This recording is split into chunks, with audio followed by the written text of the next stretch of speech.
Israeli settlement of Shiloh is perched in the highlands of the occupied West Bank. Jewish settlements such as Shiloh have recently seen rapid expansion onto land claimed by Palestinians. And Jewish settlers are optimistic that incoming U.S. President Donald Trump will help them realize a key goal: the annexation or absorption of the West Bank into Israel, despite Palestinian objections. Yisrael Medad is a Jewish Israeli activist who lives in Shiloh. I think that we're still in a process of getting both the American administration, the United Nations, and other people to realize that our rights extend to Judea and Samaria, and eventually we will be able to have sovereignty here. Since conquering the West Bank from Jordan in a 1967 war, Israel has not officially annexed the territory. And Palestinians, Israeli peace activists, and previous U.S. administrations have hoped the West Bank would one day become part of an independent Palestinian state alongside Israel. One Palestinian activist said the expansion of settlements had left Palestinian villages in the central West Bank surrounded. He said much of the expansion was happening without formal approval from the government, telling Reuters, quote, "Areas across the center of the West Bank are under the control of settlers now." According to analysis from the Israeli non-government group Peace Now, which tracks settlement expansion, at least 43 new settler outposts have been established over the past year. That's compared with an average of under 7 a year since 1996. Most countries consider the West Bank occupied territory and deem the settlements illegal under international law. That position was upheld by the UN's top court in July.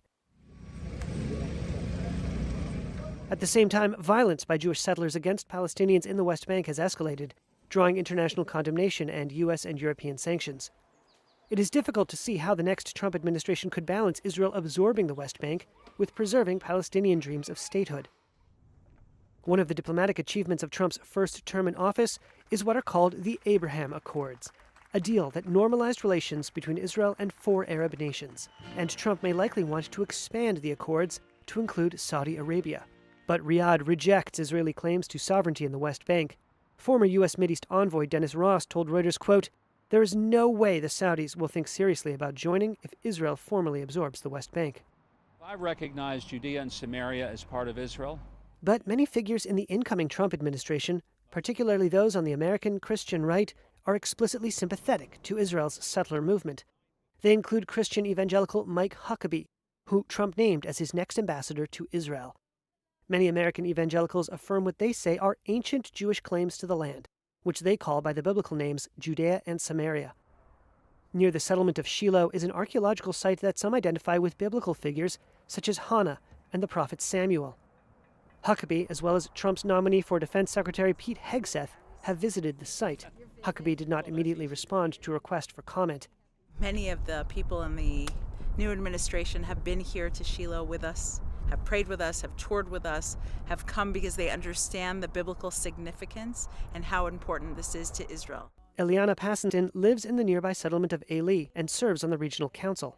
And I think that the new administration understands and appreciates the right we have as Jews to the biblical heartland. In his first term, Trump moved the U.S. Embassy in Israel to Jerusalem. He also ended Washington's long-held position that settlements are illegal. But in 2020, his plan to create a rump of a Palestinian state along existing boundaries derailed efforts by Israeli Prime Minister Benjamin Netanyahu for Israeli sovereignty over the area.